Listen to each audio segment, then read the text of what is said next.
Valeu, gurizada, obrigado pelo carinho e pela audiência de todos vocês. Nós acompanhamos nos últimos dias as movimentações do tricolor no mercado de transferências. O zagueiro Gemerson já foi anunciado pelo Grêmio, começa a treinar no dia 10 de junho.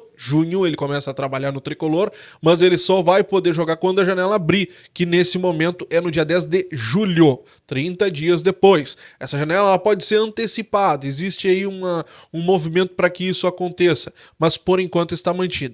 10 de junho ele se apresenta no tricolor e 10 de julho, quando a janela abre, pelo menos é a data deste momento, ele já poderia começar a jogar.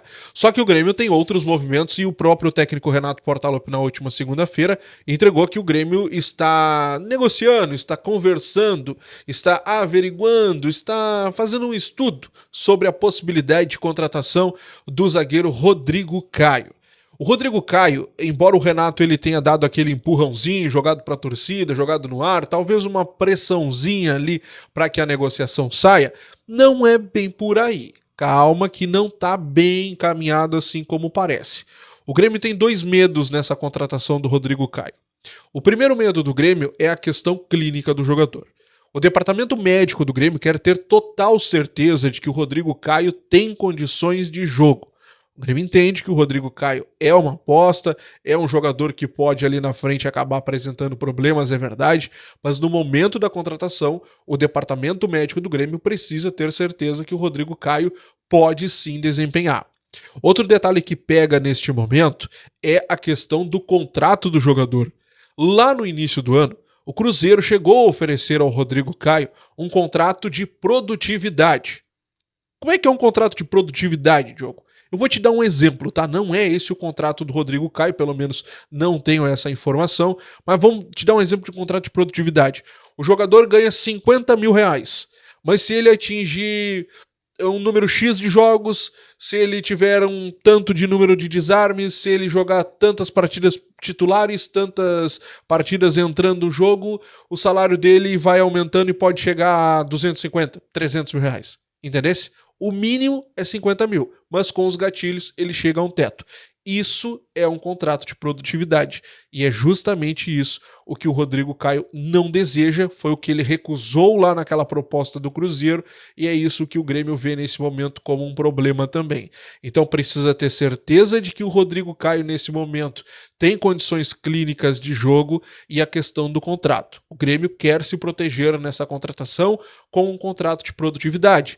Algo que o Rodrigo Caio não parece estar tão aberto assim como se pensou, tá? Então vamos acompanhar, vamos ver o desenrolar dessa história aí, porque precisa ter o Grêmio precisa se proteger, vamos falar bem a realidade, né? O Grêmio precisa se proteger e não é assim com esse empurrãozinho que vai sair esse negócio aí, tá?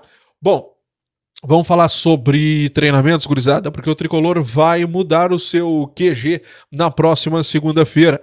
O Grêmio que até o próximo domingo treina no CT corintiano, a partir de segunda-feira passa a treinar no CT do Coritiba, lá no Paraná. A questão é, o Tricolor definiu o CT do Coritiba porque vai mandar 3 jogos no Couto Pereira. O primeiro dele é contra o The Strongest pela Copa Libertadores na próxima quarta-feira, dia 28. Depois o jogo contra o Bragantino no dia 1º de junho. E por fim o Estudiantes no dia 8. O detalhe que nós podemos colocar aqui é o seguinte: o Grêmio depois pode passar uma semana no Rio de Janeiro, depois desses 15 dias em Curitiba. Mas o detalhe é, a CBF precisa aceitar o pedido do Grêmio e inverter o mando de campo do jogo contra o Botafogo. Nesse momento, o confronto do Grêmio contra o Botafogo foi marcado para o Alfredo Jaconi, mesmo que o Grêmio não tenha decidido o Jaconi como o seu lugar para jogo. Quem definiu o Jaconi para o Grêmio jogar foi a CBF. É, assim, ó, a CBF, não, o Grêmio vai jogar no Jaconi. Tá, mas não foi o Grêmio que indicou o Jaconi. Colocou lá o Jaconi para não deixar em branco. O Grêmio não quer, o Grêmio não disse que gostaria de jogar no Jaconi. O detalhe que nós temos que colocar aqui é o seguinte: o Grêmio quer jogar, quer inverter esse jogo, esse mando com o Botafogo, porque aí agora o Grêmio jogaria no Rio de Janeiro, na casa do Botafogo, e lá no segundo turno jogaria esse jogo dentro de casa ou dentro do seu mando, a depender de como vai ser a situação da arena. O Grêmio poderia passar uma semana no Rio de Janeiro agora.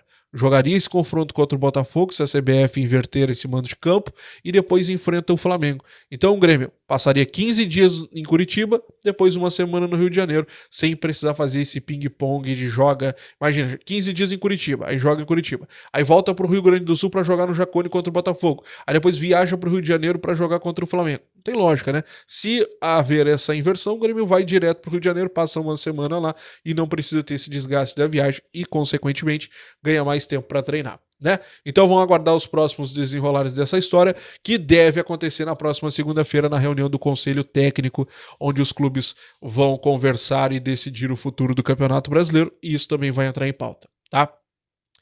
Gente, falando aí sobre treinamentos, o Tricolor nessa semana teve acesso ao CT Luiz Carvalho e felizmente conseguiu confirmar aquelas informações que nós tínhamos de que a água não tinha invadido a parte interna do prédio. Então equipamentos, nada disso foi atingido. É importante nós colocarmos aqui que as guaritas foram atingidas, essas sim, e é importante colocarmos também que até o ônibus do Tricolor está em risco, porque diz que a água passou da roda do ônibus, então precisa passar por uma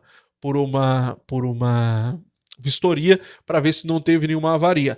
Mas equipamentos do CT, equipamentos de ginástica, aquela coisa toda, felizmente nada disso foi atingido. Por 10 centímetros ali não entrou água no prédio. Mas é um detalhe que a gente precisa colocar, é o seguinte, o Grêmio perdeu todos os seus gramados, todos.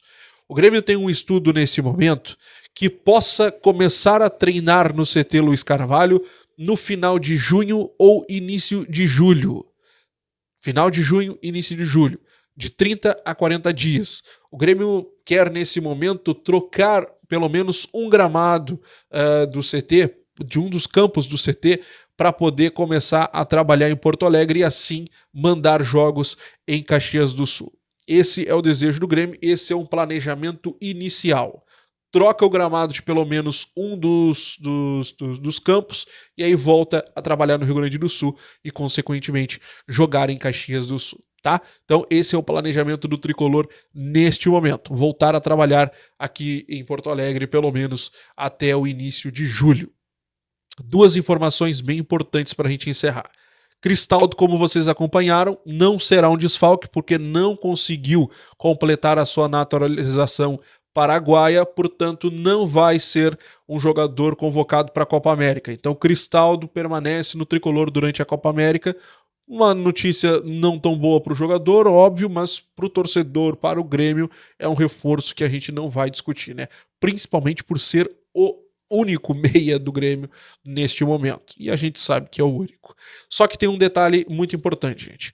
Porque nós poderemos perder Vija Sante para a reta final da fase de grupos da Copa Libertadores da América. E eu explico para vocês. O Vija Sante, ele foi expulso na última partida da Copa Libertadores, vocês lembram naquele jogo contra o Estudiantes, e por isso não enfrenta o The Strongest na próxima semana. Suspenso. Beleza. Só que tem a data FIFA. E antes da Copa América começar, o Paraguai vai fazer 3 amistosos. E o Vija Sante, por óbvio, é um jogador que deverá ser convocado. Portanto, o Paraguai vai jogar contra o Peru no dia 7, contra o Chile no dia 11 e contra o Panamá no dia 16. E aí começa a Copa América no dia 24. Então, dia 7, começa então os jogos do Vija Sante pela seleção paraguaia. O detalhe que nós temos aqui é o seguinte: o Grêmio enfrenta o Huachipato no dia 4 e enfrenta o Estudiantes no dia 8. E o Vija Sante estando na seleção, por óbvio, ele não poderia jogar. Só que tem um detalhe: o Vija Sante, embora ele vá jogar só no dia 7 pela seleção paraguaia, ele tem que se apresentar para a seleção no dia 3.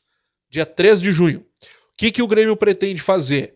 Pedir para a Federação Paraguaia, né, que libere o Vija Sante para ele jogar esta partida contra o Huachipato, e aí depois o jogador, por óbvio, se apresenta para esse confronto, até porque não atrapalha em nada. O Grêmio tem um confronto contra o Huachipato no dia 4. O jogo do Paraguai contra o Peru é no dia 7, então não atrapalharia em nada. Nada. Claro, tem a preparação, treinamento, aquela história toda, mas o Vijaçante é um jogador que constantemente ele é convocado. Então ele já conhece a metodologia de jogo, já conhece como é que é a questão e tal. Então não seria um impacto tão grande assim. Então o Grêmio pretende contar, né, com um bom senso da Federação Paraguaia. Claro que vai precisar contar com bom senso e tal, mas neste momento é uma possibilidade do Grêmio não ter mais Vijaçante para a fase de grupos da Copa Libertadores. Vamos acompanhar, vamos ver o que vai acontecer. Te inscreve, deixa o like, ativa o sininho de notificações, estou de plantão, qualquer notícia trago aqui no canal. Grande abraço, até a próxima. Tchau!